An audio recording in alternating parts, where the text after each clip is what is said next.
So I've been working on this one for, I guess, a little less than a week.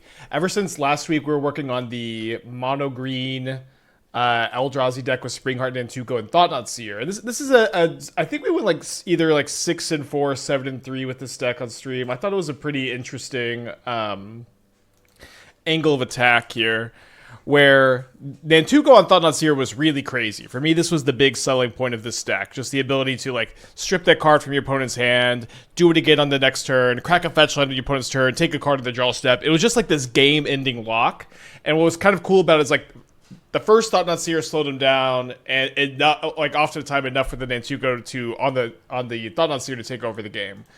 So since I played that deck, I was interested in trying to figure out a build where we could be in on Springheart Nantuko on Severance Priest for a very, very similar effect, and then with like a lower mana curve and more of a fair plan in general, then we can, with a lower mana curve and a more of a fair plan in general, we get to, I think, facilitate this entirety game plan better than the Eldrazi deck did necessarily. Now, I was looking at a lot of different shells for this. So for a period of time, I was especially because today is was going to be Abrupt Decay day. Even though I do have a good Abrupt Decay deck. It's funny to note Decays made their way into this build. So I was trying to build like a Ketramos build for a while, and then I was trying to build a Yawgmoth list for a while, and then I was trying Soul Trader and Sam combo. And I'm like, you know what? It's just like, what's this? My combo is like a Nantuko and a Severance Priest. This is just so game winning. That what if I instead ported it into kind of the Abzan Birthing Ritual shell? And instead of playing Birthing Ritual, we're in on Chord of Calling to complement our Nantukos, which we can go more into that decision point in a second. But like, since like this is the combo that locks out the game, what if we use Chord of Calling more as a tutor value piece that's just going to get to plop something, the best thing into play immediately? And and there's there's a bit more to that thought as well. Like, Birthing Ritual has been feeling kind of slow lately. Like, this is a format where you really got to get not only things in play fast, but you also have to get the right thing in play really, really fast. Another thing too is like, if you're playing like Nantuko is not a card that plays very well with Birthing Ritual. It's not one that you really want to sack to your ritual if it's in play. It's not the best thing to get either. It's just kind of middling. Like, I think it does, and of course it plays very well with Chord of Calling, putting a bunch of tokens into play to convoke out.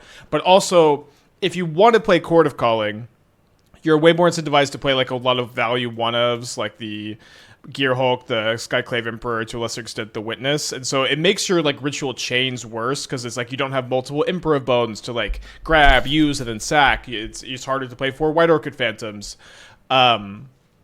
It's harder to play multiple Gearhulks, and so like your Birthing Rituals get worse. You could maybe play 1 or 2 still, but I'm kind of just happy with where the 75 ended up. I will say that the mana is a little bit weird. You have to be like really mindful of getting a lot of green. But I think it's been not so bad overall. It's possible you want to go like down to Flagstones, or like maybe down on the Phantom Flagstones package in general, but you sacrifice a lot of equity against Eldrazi, which is not always something I love. So I feel like there was one more thing I wanted to get at. Wall of Roots would be good. Wall of Roots is what to talk about. So Wall of Roots doesn't really curve into almost anything well, right? So like, we mostly curve out 3. We have 1 4-drop in our deck. So like 2 mana dorks with 1 4-drop I always think are weird. Wall of Roots literally would only be good if we drew Chord of Calling, in my opinion. Like, it would only ever be happy to draw it if I drew Chord of Calling. So this is the backup deck. Fables I think are so cuttable. Slim Pickens with tier 1. Thank you. Welcome back. Like, every time I have a Boros player who plays a Fable of the Mirror Breaker, it's just like, I'm like, oh, thank goodness. It was literally not any other card in their deck. Ooh, Thundering Falls, Troll of Khazad-dûm. Fable is very often better than Spyro early on. It's not strictly better than Seasoned Pyromancer, I agree, but I'd say in general, Seasoned Pyromancer is a lot better. And like, I would even just kind of disagree, where like Seasoned Pyromancer on turn 3, like with a Guide of Souls in play, is worth so much more than Fable of the Mirror Breaker. It's so much more aggressive. It's like, It's a better top deck also, but like it also helps you get Kitty's Blessing faster. It helps you keep red permanents in play. I guess maybe not. Maybe that's not a good point, but like more tokens in play for a Johnny too, more tokens for a Bombardment. It's just like it's just better with all of your cards than Fable is. Do you think Joshua, the new Boros legend that rummages 2, then flips into a summon, will see play in Boros? I don't think so. I think Lightning is probably if there's going to be a Okay, this is like Halo Forge or Living End. Very cool. So let's try to prioritize surveilling something into the yard, like a Solitude right now. Okay, that's something. I'll play out the Guide of Souls. Then milling over Living End is this early could maybe be tough. We do have this. We do have a Solitude, but they have Subtlety in their deck. You know how that goes. Spyro was worse against Bowmaster. That's true, but yeah, there's not that many Bowmasters. Although our backup deck's pretty Bowmastered out. I just think Fable's not bad. I don't know. So like my big hatred of Fable and Boros it does come from the fact that for like a year now, because Boros has been around for like a year. For like a year now, when Boros cast when they cast sorry. When they cast Fable of the Mirror Breaker instead of any other card in their deck, it is just like oh, thank goodness, it's Fable. Like every time. So I don't know. I know that's kind of vibe based, but it's part of where I'm coming from. They did return a Halo Forager to their hand here, but they let this resolve. Maybe they have 2 Halo Foragers. Do they also have Subtlety? Okay, no. They have a Fear of Missing Out and a Force of Negation. And a Incubation Incongruity, whatever that card is. Okay, feeling pretty good about our spot. The first turn Fable comes down, it's very underwhelming, but over 3 turns, it's definitely stronger than Spiral. Yeah, but that's kind of my point, is it's like, over the course of 3 turns is a point against it in the Boros aggro deck, basically. Like Spyro is so much faster, and like speed and velocity is so important in Boros. Like when Boros is going to turn 6 to get max value out of it, like those are the games you win against Boros way more often than the turns where you go turn 3 Spyro, untap, I've refilled, I have a bunch of board presence, I'm going to kill you with a Johnny Bombardment, I'm going to kill you with Haste Flage, you know. The flip side is when you play games. Yeah, I mean, it's not like an embarrassing card to play. It's just that every other card in your deck is better. That's just like that's how good the stupid MH3 Boros cards are. Is that they just are all way better than Fable of the Mirror Breaker, a card that pre MH3 was like seen as pretty good, you know. I'm pretty curious how many basics they're playing. Another Solitude's not the worst. Is this deck just core toolbox? I feel like I'm missing the vibe of the deck. Yeah. Is it just that, or is it? Could we be a tiny bit excited? Maybe not. It is core toolbox, yes. And a big part is like assembling Severance Priest, Springheart Nantuko to just like lock your opponent out of the game in general. So I guess I need to Ephemerate on their turn, because they've got the Force of Negation. If they force the Ephemerate, I don't really mind. Let's go ahead and see how this goes. Persist, Conspiracy, Unraveler, and Sultai Omni. Brew it, I need help. Why did I hit the caps lock? The more I'm looking at Joshua, the more likely I play over Fable. Oh, I feel like you play Lightning, honestly. Lightning seems so nuts in Boros, too. Okay, they do have an extra basic.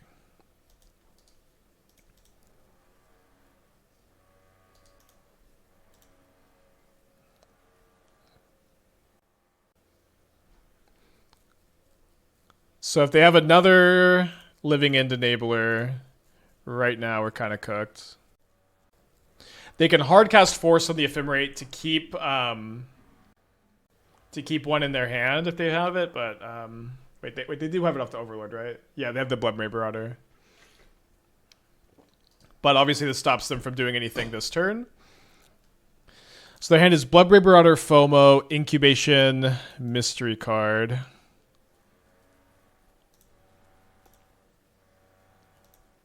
So if it's another Force of Negation, we could maybe lose.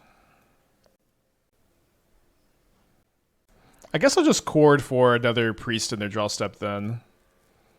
I'll do it in their draw. I could do it main phase, so I could jump something with Guide of Souls and put more pressure on them, which is definitely a valuable thing to maybe do, but I think not losing the Force of Negation is also pretty valuable. Doing the challenge today? I'm not sure. I was thinking about it. Another thing about this deck too is just like instant speed Severance Priest off Chord can be so powerful.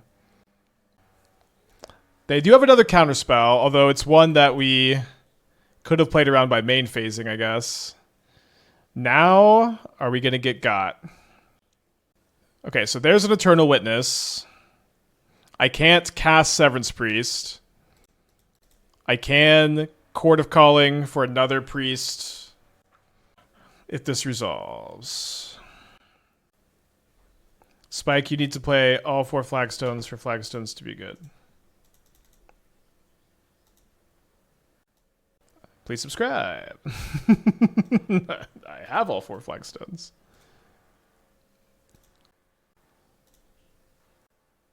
What is this pause? Is it another Force of Negation? You could not attack a core for Severance Priest, yeah. Oh, I could also attack and I could evoke Solitude and Chord for Priest. My question was, can I play 3? Oh, I guess I misread. I think you want to play 4, but you could play 3. I think you do want to play 4. Okay, so my Chord for Priest, let's say this was cut this as 3. 3 plus 6 is 9. Yeah, plus 4 is 13. So we don't need to attack this turn to have lethal. So, yeah, I think I still draw a step it here. No, actually, let's upkeep it because we know that they have the the payoff in their hands. So if they draw another payoff, it's not like we can beat that anyways. But we should give them like a smaller window to draw the Force of Negation, right? They get a blocker next turn. Oh, that's true. Yeah. So maybe we should have evoked Solitude to attack for 3 more this turn.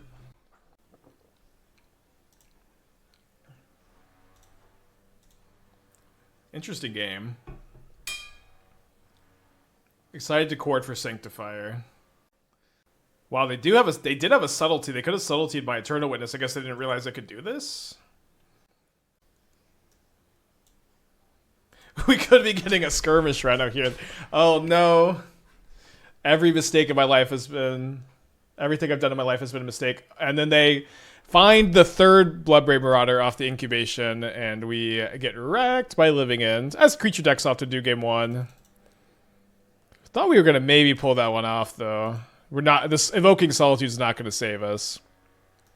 We do get to bring in the Chance, we get to bring the Sanctifier, we get to bring in Soulless Jailer. Anything else? Endurance. I'm going to cut the Haywire Mite, I'm going to cut the Gearhulk, so I'm going to cut the Phantom since they're playing 2 basics. And we're bringing in better 2-drops. Maybe I could keep in 1 Phantom. It's an interesting Living End deck. Yeah. We were playing a little bit of Halo Forge or Living End from a build from Frin. We actually were 2-0 and we just like didn't finish the league. just 2-0 on stream. No one ever even asked about the finishing the league ever. What do you think my lifetime win rate against Living End is? Probably pretty bad. Living End tends to be very good against Bruce. Oh, take out Skyclave here, right? Do I want to take out? Yeah, it doesn't get Overlord. Don't you want Deafening Silence for Living End? No. They actually banned Violent Outburst, and my opponent's Cascade Enablers are Bloodbraid Marauder and Halo Forager, 2 cards that Deafening Silence doesn't interact with at all. Mark with the 40 months. Thank you. Welcome back. Thanks, Mark, for the 40. How was Solte Soul Trader yesterday? I recall you went 4-1, but was it a good 4-1 or got kind of lucky? Opponent got unlucky. I think it's a good 4-1. We went 7-3 overall. Sorry. We only played one league with that deck. We just 4-1'd, right? It's pretty good. That was pretty good. I mean, this hand can put a lock piece in play against Living End on turn 3, so let's keep. How am I liking this deck versus Birthing Ritual Severance Priest deck? I think they both got their merits, but I was liking this a lot yesterday. You know, one thing, it's like, you know, I built this last night. I playtested last night. I've been kind of messing with it for a little bit, but it's like I've got a really big sample with the Birthing Ritual decks, and so it's hard to say for sure which is the better angle of attack, you know. Would you make any changes towards the Soul Trader deck for a league? Wanted to take it for a spin.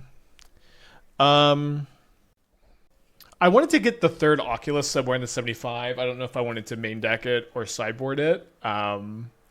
Decays were really, really good. I think you might even like want to main deck a Decay over a Fatal Push. Like somehow like Abrupt Decays out of the sideboard were like weirdly felt like the best performer. Just like being able to kill Flip to Johnny, being able to kill Bombardment, Static Prison, Steel Cutter, all of it was just so good. In addition to being able to kill lock pieces. So they have Incubation here. Our backup deck is playing 4 Decay in the main deck. And I thought that was going to be the main deck, but for some reason this list was really speaking to me this morning. How the courts felt over Birthing Rituals. I liked it. I've liked getting like the necessary like piece you need in play immediately at instant speed. They obviously play really nice with the Nantukos. Like this game is a good example. Like I'm gonna be able to Chord of Calling for Sanctifier and en-Vec on my opponent's upkeep where they can't force of negation it, and that card is just unbeatable for them probably. We'll see. Maybe I shouldn't have called unbeatable so quickly, but. It's like, I feel like in this metagame, just getting like the thing you need and play immediately is just where I want to be, at least. How do the Skimmers feel? Skimmers are good. Like this is the thing about Sultai Skimmer. I have played probably like 8 or 9 leagues with now the Soul Trader build, the Green Sun build, the Shardless Agent builds, the Unearth builds. I have literally never gone worse than 3-2. Like our Sultai Skimmer win rate is like probably like 65%. And it's like it's one of these decks that no one even like thinks about, I feel. But that deck has been like consistently a performer.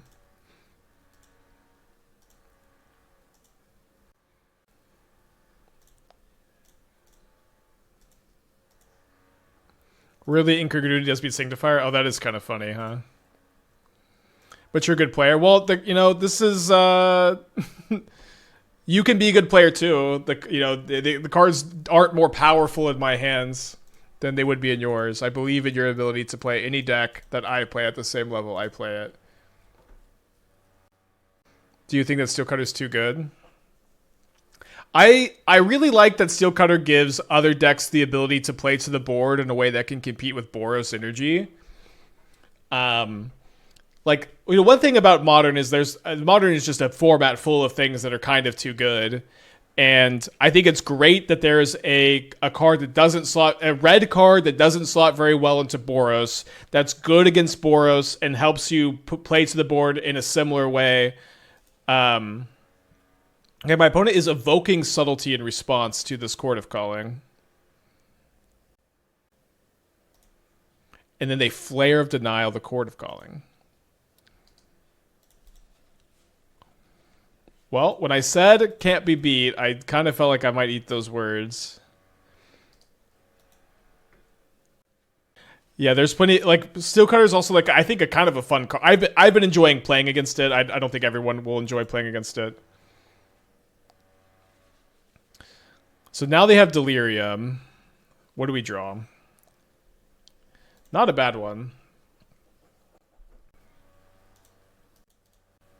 I think I should probably go for the draw step, Ephemerate.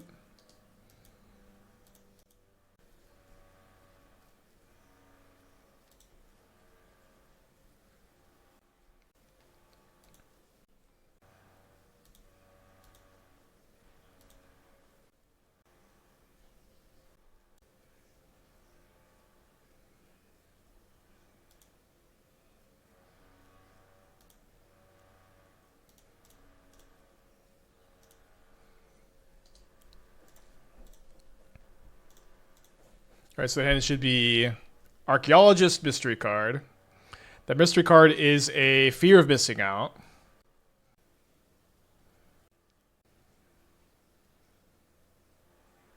They brick on the Ephemerate rebound. So I'm going to target my Nantuko here so that I can have this in the yard to find it. Or when I draw a Turn of Witness, I can pop off with it a little bit. I got to decide if I'm okay with my opponent double blocking my Severance Priest. Seems like I am okay with that. And if they top deck another Bloodbraid Marauder, I don't know what to tell you. It's just not our day.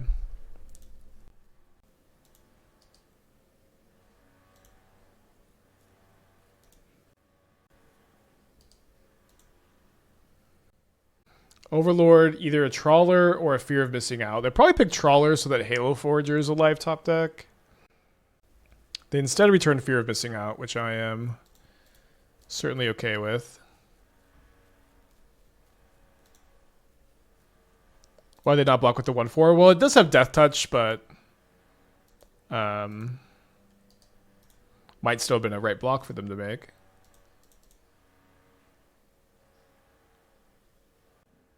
So I have a Nantuko, but I don't have a land for it.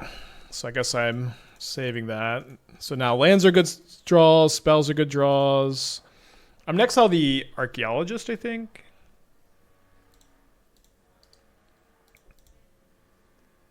I'm going to get in with everything. If they block the Nantuko, that's okay. Okay. So they don't block this because they don't want it to come back to a living end. Their hand is Fear of Missing Out mystery card. And they concede. So we're going to game 3. That Subtlety Flare of Denial play was pretty cool. Even in the old version with Ritual, I cut an Emperor for a Trespasser. That might be correct, yeah. I mean, obviously I like Trespasser a lot. It's probably just an oversight for me to not have it here, huh? Well, it's not Mulligan, Endurance, Orm's Chant. Opponent's on a Molda 6. What are the benefits of this deck compared to the Ritual deck? Well, I mean, well, we've gone over this a few times.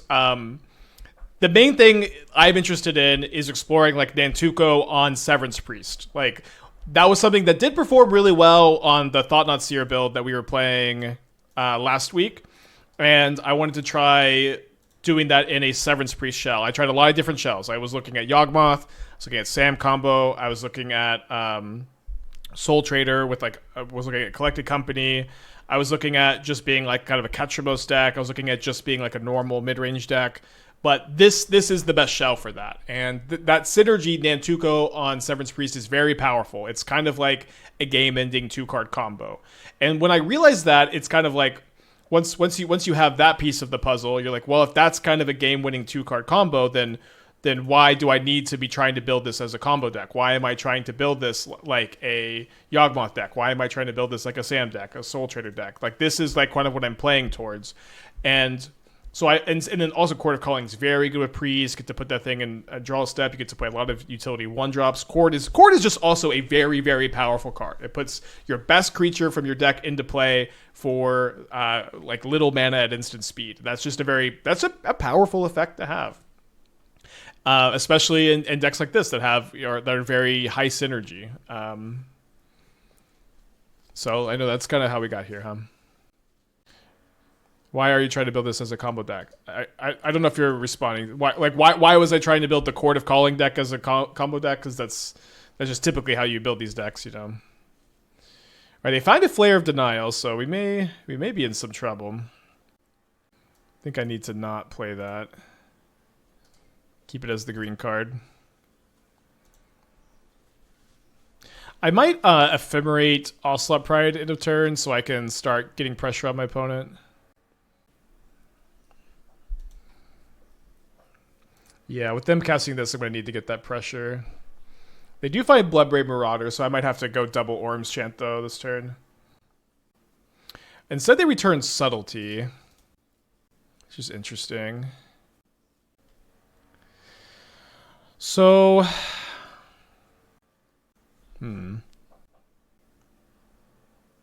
So I think I'm going to actually evoke Endurance here.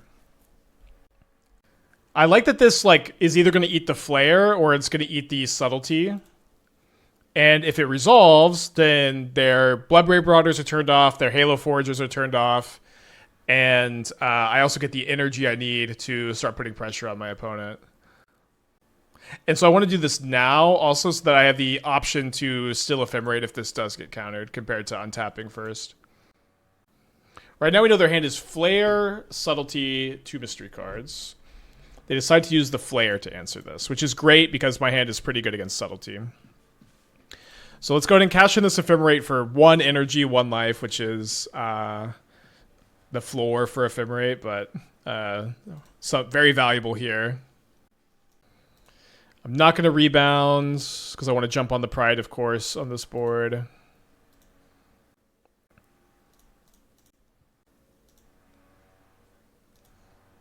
The 3/3 first strike flyer is going to line up well against Hardcast Subtlety too, which is nice.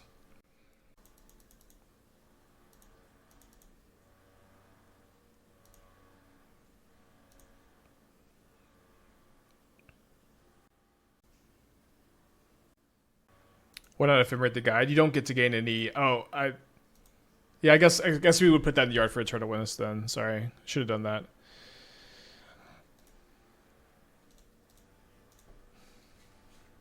All right, so they have Subtlety. Do they have a second Flare? They do have a second Flare. This should work. Their deck has looked really resilient so far, for whatever that's worth. This should work, though, right? They evoke Subtlety to put the Bloodbraid Marauder on top of their library. Holy shit. Good play.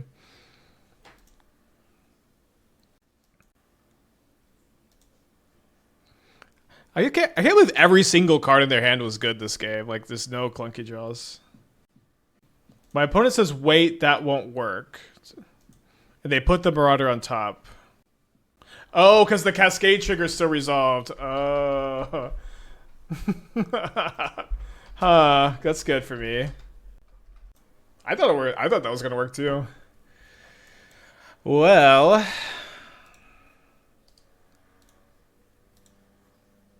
feel like I'm gonna draw Chord of Calling. Okay.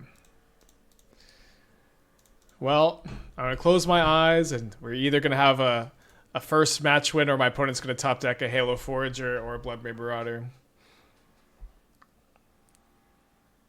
Wait, do I have triggers to click through? No, I have 6. Let's go! Whew. Their deck looked great.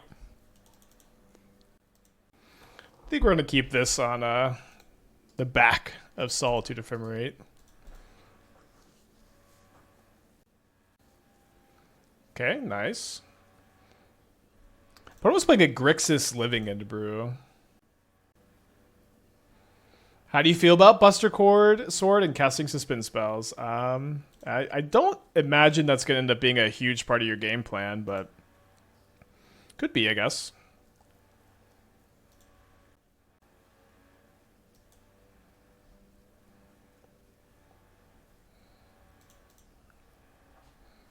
Let me get another Temple Guard in here.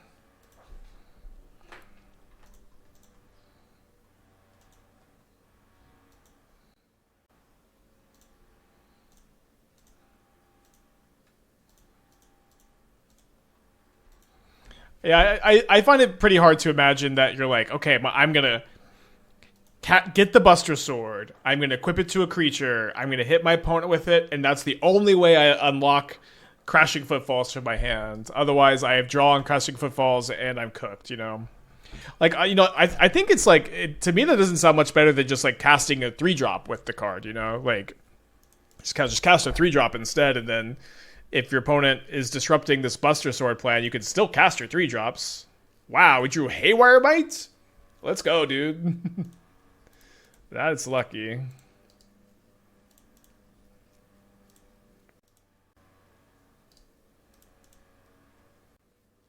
Could gain 3. You wanted to try to block the Channeler. It's pretty risky against Mutagenic, but might have been okay.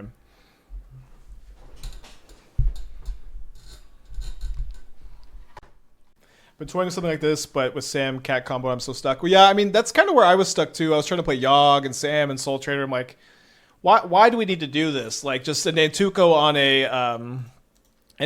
a priest is that's your combo.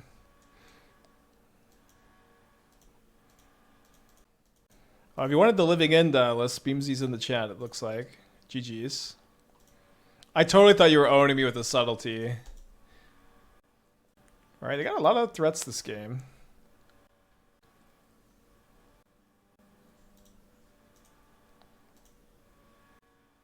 All right, with Lava Dart here.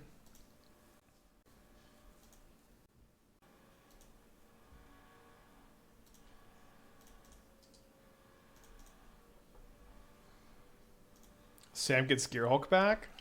Don't know if games of Modern are really about that right now, but that is pretty sweet. I keep thinking about Sam combo and Soul Trader with 1 mana Grist. Like, can we play one mana Grist in these decks? And is it like for sure bad? I don't know. Probably. I just always wonder, like, did we really give that card the due diligence? It sure did seem bad every time we played it before, so probably. All right, let's keep this. I think the last card is probably a spell. So is this version better than Nantuko Thought-Knot deck? I don't know. I mean, I'll say this, like, I'm not playing these decks for very long. The decks I bring to the stream I think are reasonable and viable. There's good ideas I want to share and show off. I encourage y'all to try to figure out for yourself if you think that if you think that these decks are better or not. I encourage you to try to figure that out, because I'm trying to figure it out too. I usually don't have a super good idea because I usually don't play these decks for that long. What did you previewed in? I liked that deck. It didn't seem people were they were that excited for it. It seemed like doing the same thing with Severance Priest was good too. I do think this deck is going to be better against Boros and Prowess for whatever that's worth. What about Yigra and Sam combo? Seems like it's another combo vector since we're already playing cats. Yeah, I think we have done that, haven't we? He just played to kick rocks. That's not what I'm saying at all. That's not at all what I'm saying. I try to be like helpful, and I try to help people like get information for themselves, and people always think that I'm being an asshole. I'm trying not to be. All right, they exile a Bauble here. So if I draw a land, I can chord for a Emperor of Bones, and then Emperor the Solitude and attack, but they could double Lava Dart, which might be okay.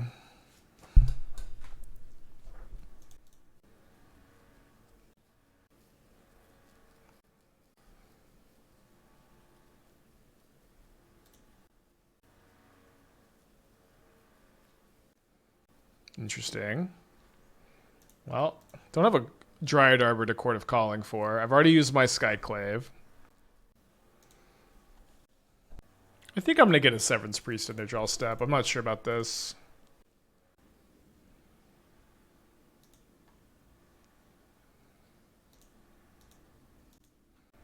I thought about getting a Eternal Witness for the fetch land to set up for Nantuko on the Skyclave next turn. Sam Combos was recently adding Soul Trader, Peregrine took Cat into their combo. Interesting. Do you think 6 is still worth adding to green decks if Moderns are too slow? Well, once they ban Breach and Ring, like those are like kind of like the best two shells to play 6 in, and you can still play it sometimes, but like I think it is not the worst in Eldrazi, but okay, both of these cards kill me. Oh no, I'm not dead to Lava Dart. Sorry, Lightning Bolt. Lightning Bolt puts me to 1.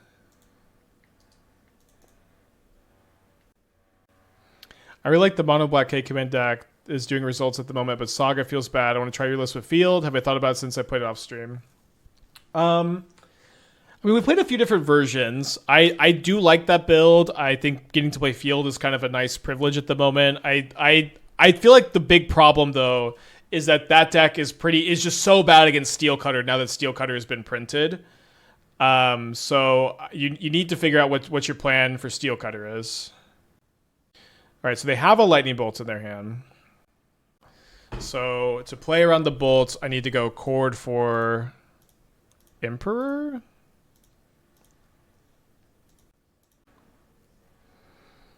And then they can bolt or dart the Emperor.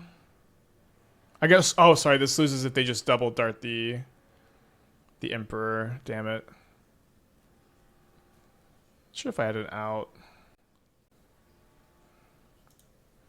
I guess I'm going through the motions now.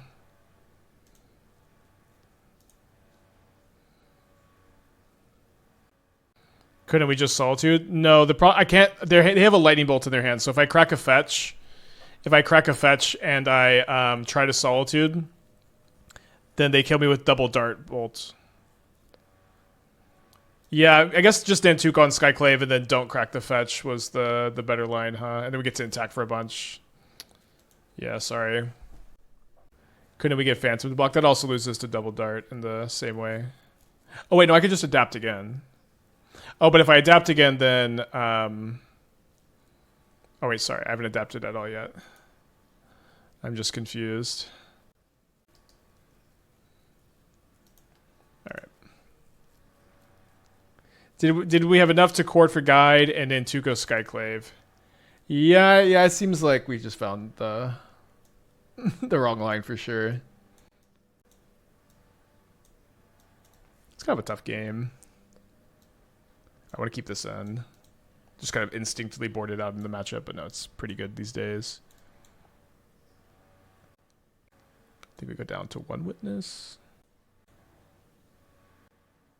Bioblight is my mono black Steelcutter answer. We're bring a Knight of Autumn? I feel like I like Might a little bit more than Knight.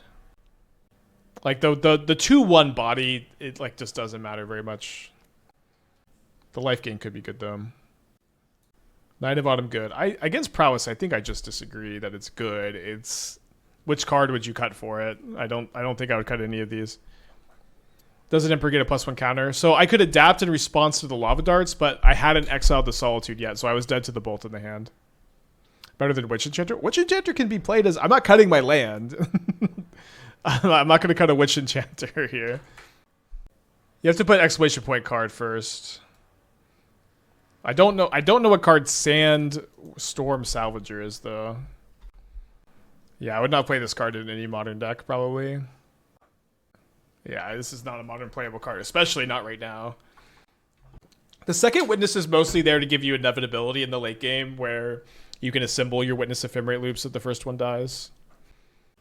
Jailer's okay, turns off EI, Dart, and is good blocker. Yeah, it might be good. I have boarded it in against them sometimes.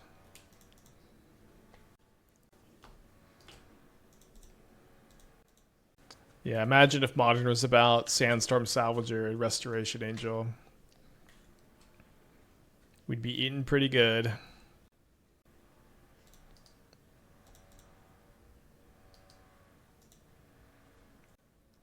Brightglass getting Guide Pride late game is GG as Witness. Do you like Witness better for closing games against Prowess? Well, no, I trimmed one of my Witnesses. I don't think it's better in this matchup, no. I think I want 1 copy still.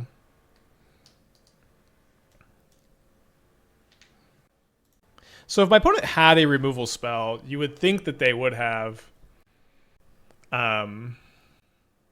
used it there, right?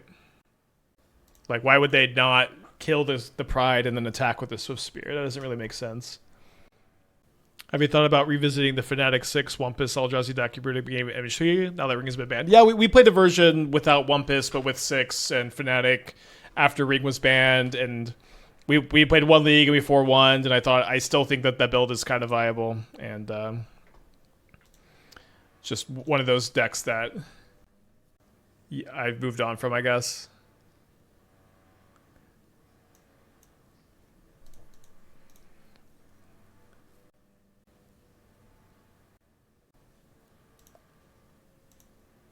Spike, now that Vivi is coming back to Modern, is it less likely we'll ever get Blazing Shoal back? Those two things aren't correlated at all. Blazing Shoal is not coming back to Modern, chat. You can die on turn 2 with Pact of Negation up. It's not going to be unbanned. It shouldn't be unbanned. They will kill you on turn 2. They'll go Inkmoth Nexus. No window for removal. Land. Nexus. Attack. Shoal. you'd be like, ah, I've got my removal. Removal. Pact of Negation. You're dead. There was never like a window for you to do anything. It's like, you do not want Blazing Shoal to be legal. You do not want Blazing Shoal to be legal. These games are not good. Blazing Shoal is a popular spec among a lot of people. I don't know why anyone would think that card would ever be unbanned. It is just a miserable card to exist.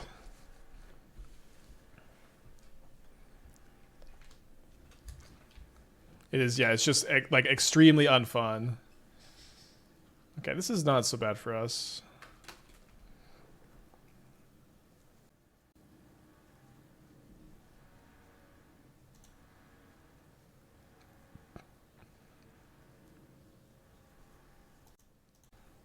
So I have the ability to chord for Gearhulk here.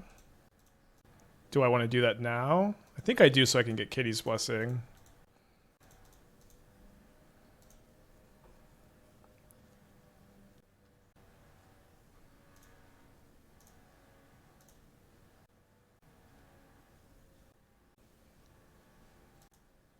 Could get Deafening Silence. I think I'm just going to get Guide Pride here since they seem to be kind of removal light.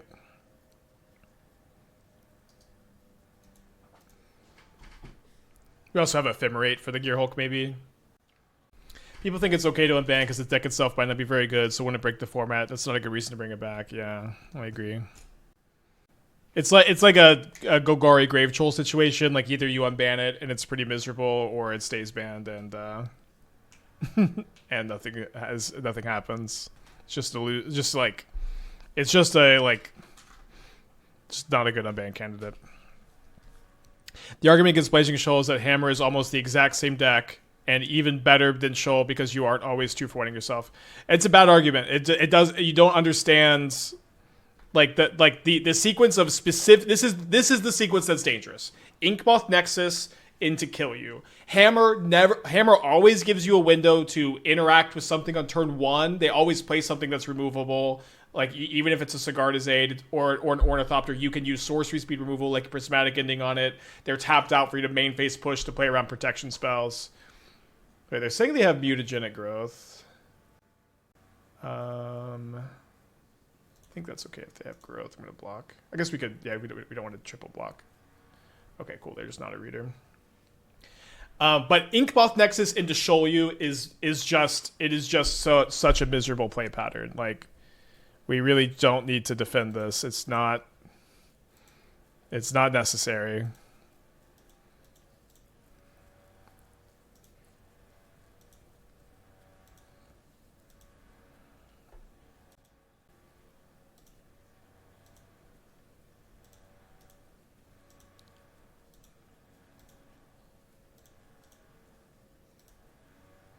Is that a bluff? They may just not be familiar with Gearhulk, right? People can turn to Hammer on Inkmoth in that same situation without pack. No, it's not the same. Because if you go turn 1, you cannot kill turn 2 with Inkmoth Nexus, right? Like, you have to go... You can't go Sigarda's Aid and Inkmoth on turn 1. Like, maybe with Mox Opal you could, I get now, but it's like, you need Mox Opal also. A Mox Opal that allows you to cast Sigarda's Aid on turn 1 into this, but I can, like, remove the Sigarda's Aid, or I could remove the Ornithopter at sorcery speed, which beats Pact of Negation, right? It's like, it is different. Blazing Shoal is just Hammer plus Sigarda's Aid in the scenario. Yeah, but it's 0 mana. Like, it's 0 mana, and I don't know, it's so frustrating. Like, I don't know. I feel like removing the mana cost completely from the equation is entirely the broken part. It's a 0 mana Sigarda's Aid Hammer. That's why it should be banned. Inkmoth, Ornithopter, Drum, Sigarda's Aid, turn 2 second land, Hammer win. So, like, I mean, you're leaving very little room for the Pact of Negation compared to the Inkmoth slot. But sure, okay, we can move on. I guess maybe with one more point that sorry, I guess I'm not going to play the Pride. I might pitch it to Ephemerate, but I want to oh, sorry. I was thinking that I wanted to wait till after Sanctifier was in play, but if they had Dart, then it's not that big a problem.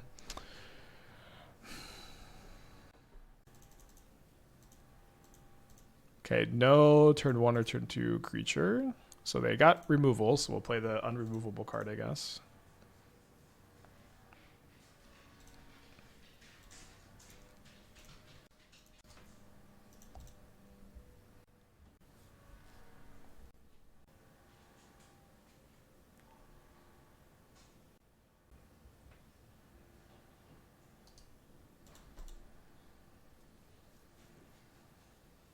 Okay, turn 3 iteration. They exile Preordain here. So they have the shock here, probably. Guess Sanctifier is pretty good. Yeah, I've been liking Sanctifier a lot. One on top, one on the bottom. Now I am missing lands, which is not how I wanted this game to go.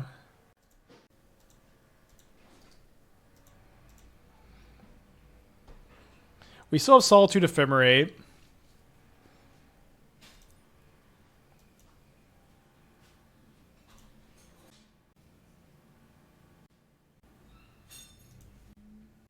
I don't know how I'm feeling about this game.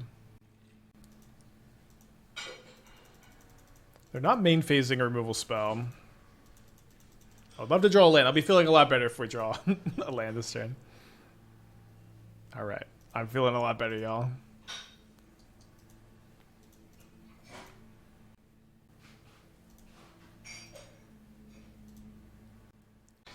Your message was deleted, Mind Flayer, because I asked to move on from the conversation. I even agree with your point, but it's time to move on from the Blazing Shoal convo. Thank you.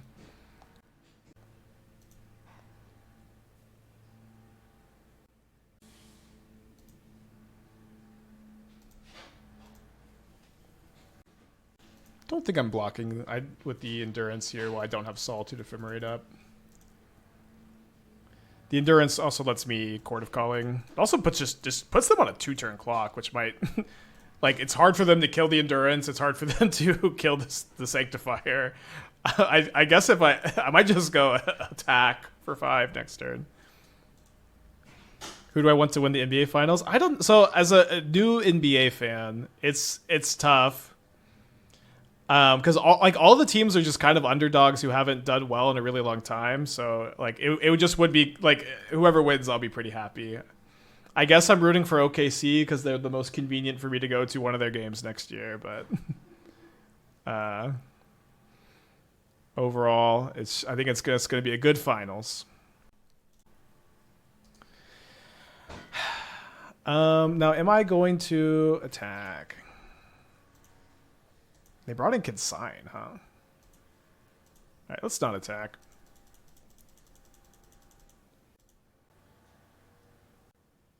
We found a way to break Shining Shoal. Shining Shoal saw like a lot of play when Fury was legal, actually.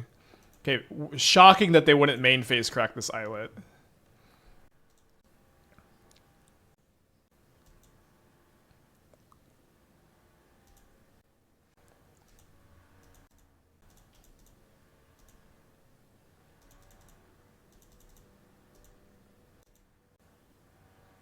Have you ever tried to tune the narrative Unstable Amulet?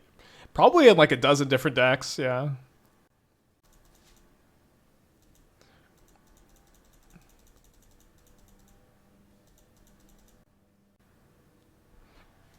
Alright, we're free. I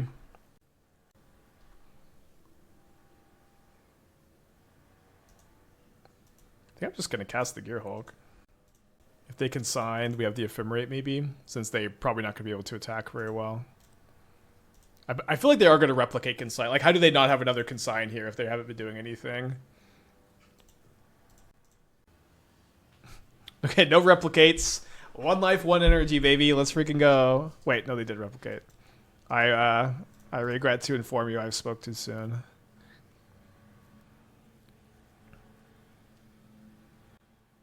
Is Sickening Shoal the only Shoal I haven't brewed with? Yeah, I don't think I've ever cast Sickening Shoal. Although, like, I do think it's kind of an interesting Necro card. There was like a little bit ago someone was playing it in their Necro deck, and I was like, wow, that's sick. Like I don't think any Necro players at Pro Tour Nadu played Shoal, but it would have been like really good at that event, I think, which I think is I always love when I always love when there's like a really powerful card that players could play and like everyone misses. What I guess my favorite example of that is like there were two worlds like 2 years in a row where basically if any player had just chosen to play Tron, they would have won. Both years the metagame was all like Bant Eldrazi and Abzan midrange. If any player at that event just says, you know what, I'm going to play Tron, they win worlds. like with little to no resistance. And I just think that that's really cool that like despite that being the case, there were none of like the best players in the world were like, you know what, it's time to Tron.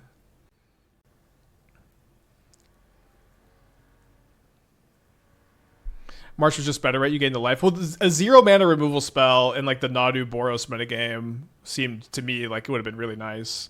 You could also play March though. It's not like they're mutually exclusive. Didn't they play Force of Despair? They might have played Force of Despair. I think Shoal's probably better, but I could be wrong. Like Shoal plays a lot better with Necro. If I Chord of Calling for a Severance Priest in their draw step, it seems pretty safe. I get to gain 2 life also. I guess it's a bit better. I could just like Chord for Skyclave if they have Slickshot show off, because that's the main thing I'm scared of with Severance Priest anyways. Okay. Like I would play the first copy against them. Okay, let's mulligan our 7, I think. Probably putting back Skyclave and leading on Witch Enchanter, Guide of Souls. Whenever anyone brings up Illness in the Ranks, though, I think of my friend Matthew, who his first ever Brood Modern deck was built around Illness in the Ranks. Where he would play Forbidden Orchid, and he would play there's some dumb creature that like is big and gives your opponents like ones. Maybe someone in chat knows, but it would like kill those, and then you would play Blood Artist, and you would just tap your Forbidden Orchids, and you would trigger your Blood Artist over and over and over again. It was very like first modern deck, but it was so fun. Yeah, Hunted Phantasm.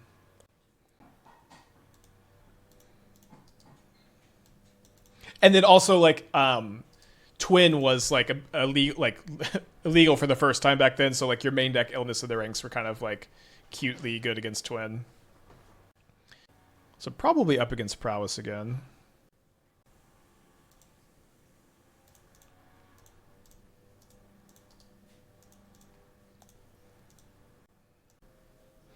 What do you think about this Basim Grixis Cutter list? This is card for card, the same 75 that we played on stream, I believe. It looks to be identical. So what I think you should have tuned into the stream. You should have watched the YouTube. It was good on stream too. You would have been ahead on the curve. You wouldn't have been in here going, Spike, what's this deck? This deck's interesting. You could have been ahead of the curve.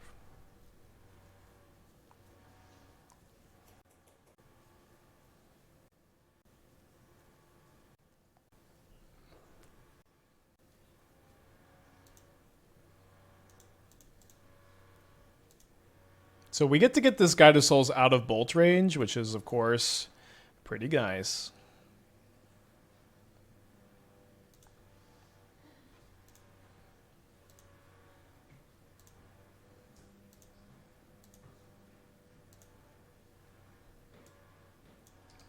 I guess we got enough of those as it is.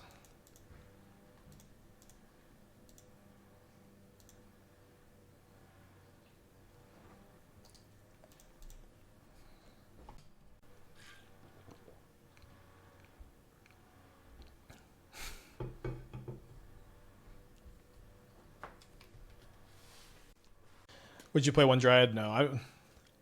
As you can see, as there's no Dryad in the deck, you could know I would not play a Dryad.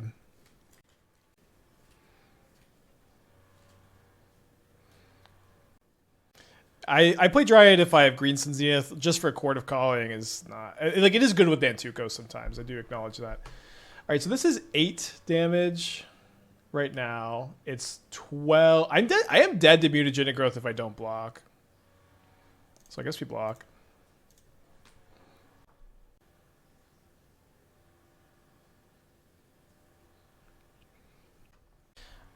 We could go Priest Phantom next turn. I just obviously have to make 2 more Guide of Souls this turn. It's just too good to not.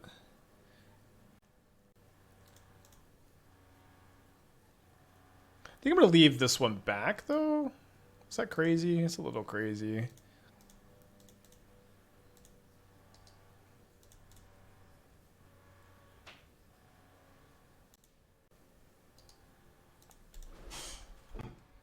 I think we need to, though.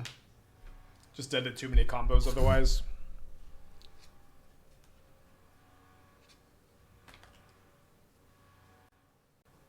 They have 1 card left in their hand. They might equip the Steel Cutter to the Channeler.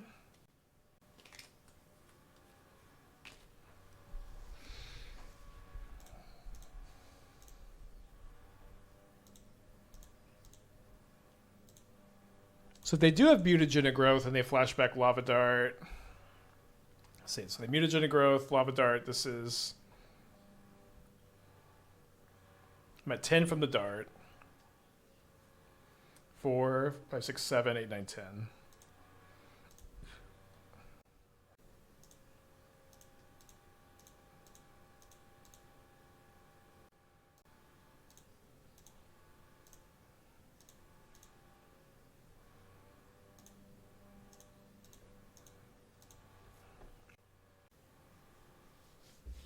Oh no.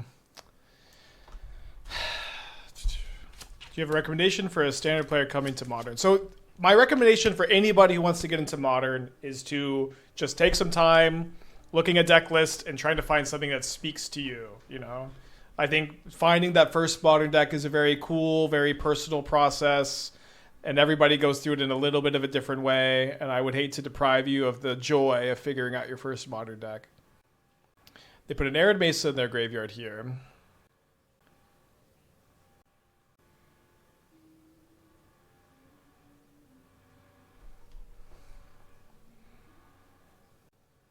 So I would just encourage you to take your time. It's very fun to figure out what Modern deck you like. Enjoy the process. Don't sweat it too much. Don't worry about being a noob or whatever. I don't think I can live here. Like, so if I Solitude this, I can go Phantom Chump Block. Let's go to game 2. Did not think I was going to lose with that start, but they had a just more powerful draw. And I think it's good that like now there's like other cards that can compete with like lots of guides and lots of prides. Yeah, so I don't know if I want to bring in the Jailer or not. I think I'd like Emperor a little too much. I think I'm going to Jailer over a Priest, I guess. Although I want to also probably bring in a second copy of this. Maybe 4th Priest on the play over 2nd Gearhulk. I don't know if that makes sense either. I only want 1 Witness, I think. I think the Gearhulks were pretty good last game, so... Oh, wait. I have 1 more cut to make? I guess this was the plan last time.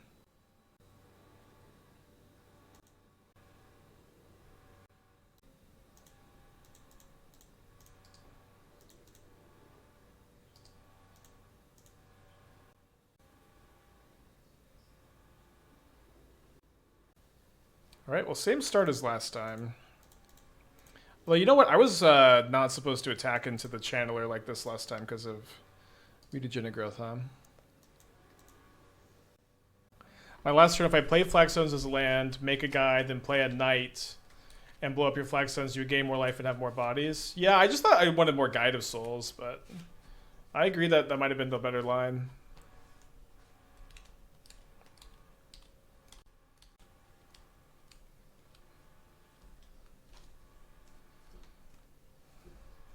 They should definitely attack, yeah.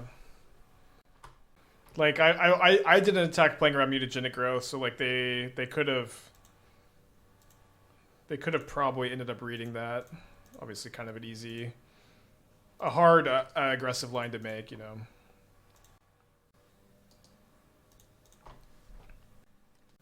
Why Shock in the Shrine? Oh, you wanted to play a different land instead? I feel like with me having double planes, I'm just kind of interested in getting the better fixers in play. Maybe that's wrong. Maybe it was wrong to not play Jailer this turn to play around Iteration. I don't think that that's true, though.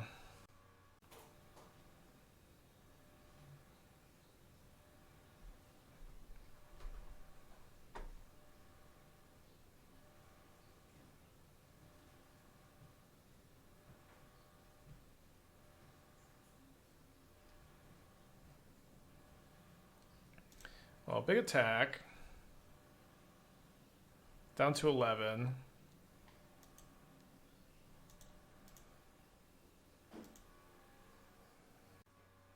I do think it's very important I don't lose this Guide of Souls, so I'm going to go ahead and just main phase Endurance so I can jump it, get it out of bolt range.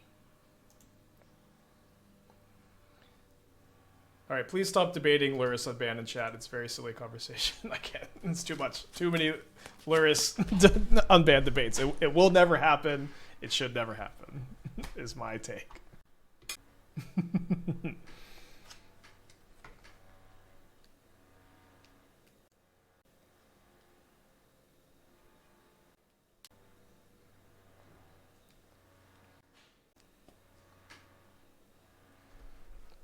The draws have been pretty good.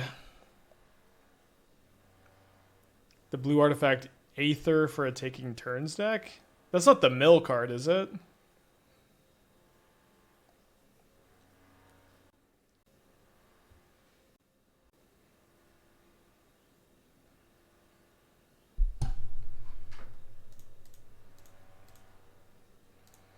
Yeah, I guess I haven't seen it then.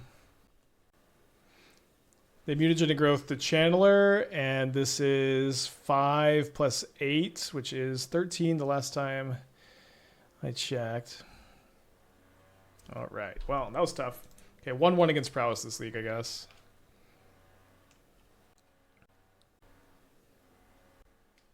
All right, put back Solitude on the mulligan, I guess.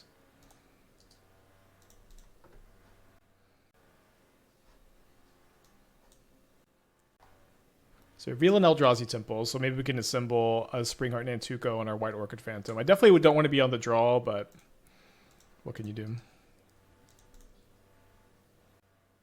I think if you're going to play this card, whatever you're copying needs to win the game for you. I don't think like using it kind of like as a setup to copy a Time Warp it makes that much sense. It's kind of like a 3-mana copy since it taps.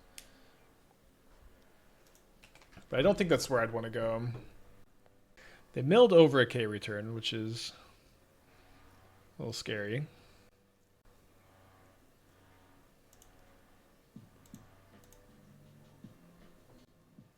I guess I'm going to have to get green-white here. If I draw Severance Priest, we get kind of punished. We can get black mana with the Witness, though, and then set up for Nantuko on Priest, maybe. Do you typically try to qualify for RCs? This year I kind of took Tournament Magic off, just focusing on streaming and brewing. Sometimes I do. Yeah, I don't know. I'm not, I've been thinking a lot about Flare of Duplication lately. I don't know what we're copying with this. So casting out Myco Spawn here.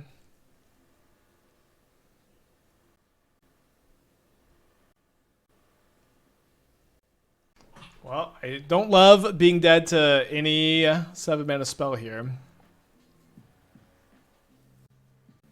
Rocco with the 46 months. Thank you. Welcome back. We drew double Phantom against Eldrazi by turn 3. Surely we should have a chance, right? Oh, sorry. It looked like for a second they didn't get a land.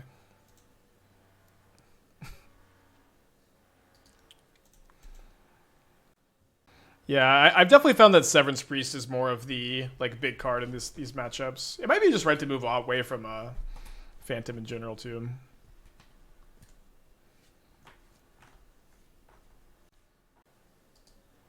Okay, well, they don't have a K return trigger though. Oh, sorry, I forgot to attack with my Phantom.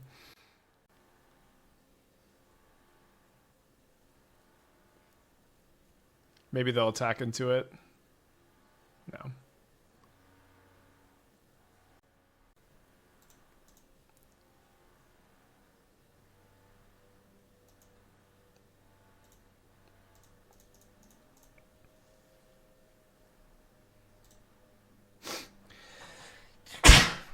Excuse me.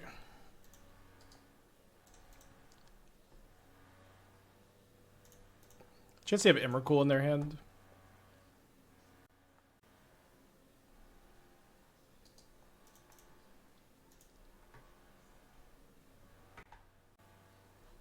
So we're getting K returned. That's okay. I'll just concede if they have it.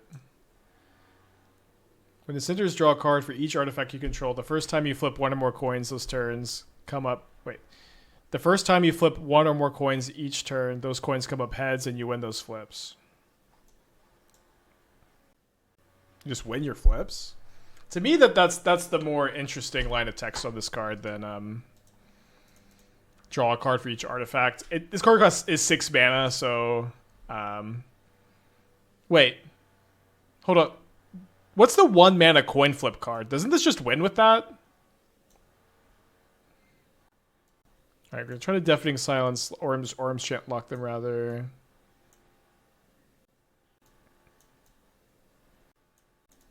You should go down to 2 Solitudes, cut the Gearhulk. Yeah, what is the 1 mana flip a coin deal a damage for each time you win the flip? Yeah, Mana Clash? No, it says the first time you flip 1 or more coins each turn. The 1 or more is really confusing. So let me finish sideboarding.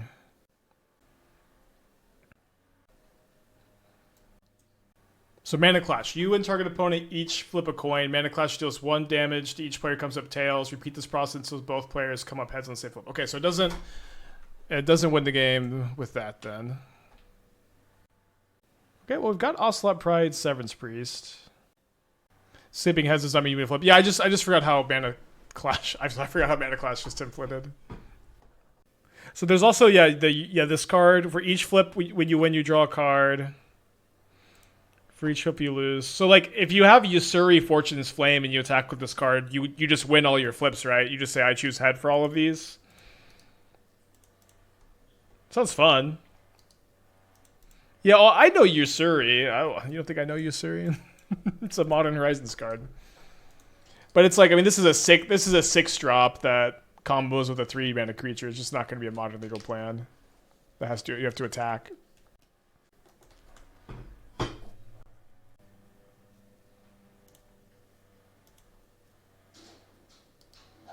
Keep a chant.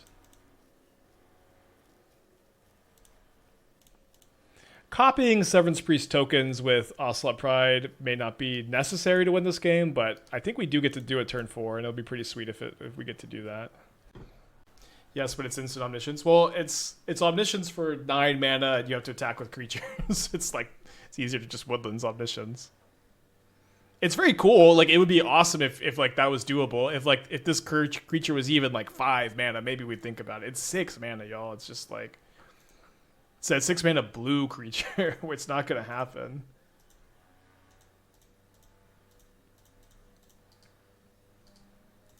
I wish it could happen though.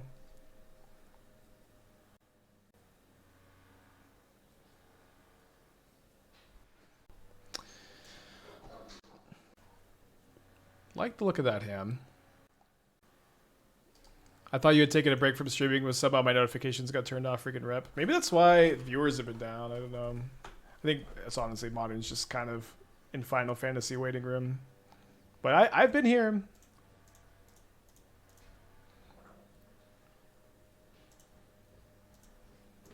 I'm gonna draw step priest them here. Mana value 6 is why I think an Urza Shell could pull it off. The thing is, it's like Urza just kind of has to top your curve. I agree that Modern's pretty fun right now. It seems like in general people are kind of not that hyped. I will say that like the metagame has gotten like a little bit more stale now that it's kind of devolved back into like Boros prowess and like these games against Eldrazi aren't that great. I think the novelty of the new Boros deck is starting to wear off, but I don't know. I've got a Springheart Nantuko and a Severance Priest. I've been having a good time.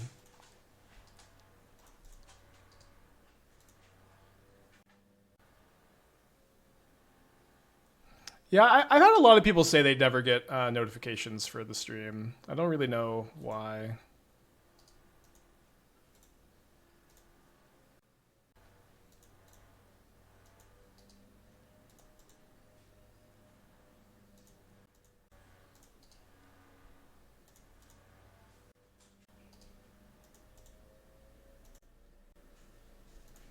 Can we put Springheart in a skirmish rhino? Not if you want to win games, unfortunately. It's just like, it's just so embarrassingly bad against Steel Cutter or Guided Pride. Anybody else get notifications for the stream? Like, did the notifications work for y'all? Opponent's on a mold of 6. Sounds like okay if we draw land. Let's go to 6-2. Yeah, I do think that Severance Priests are just more important than the Phantoms. No, I get them. I tune when I can. No, I get them. My wife and I both get notifications every day on mobile. I saw on top of the page. Okay, seems like a mix. I never get them. I'm just conditioned. Yeah, I mean, I think that's most people is like, I just am live at the same time.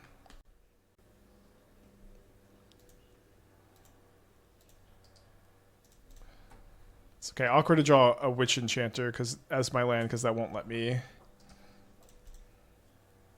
Priest. They reveal a Kozilek's return. Well, so I'm not going to be Nantukoing the Pride. We can surveil looking for a land that casts Priest here.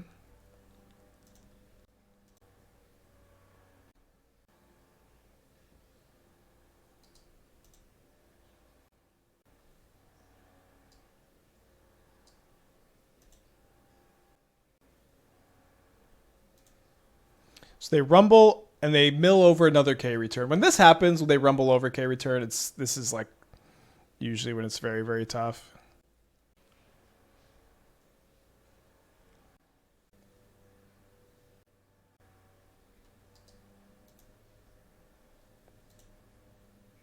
Big money?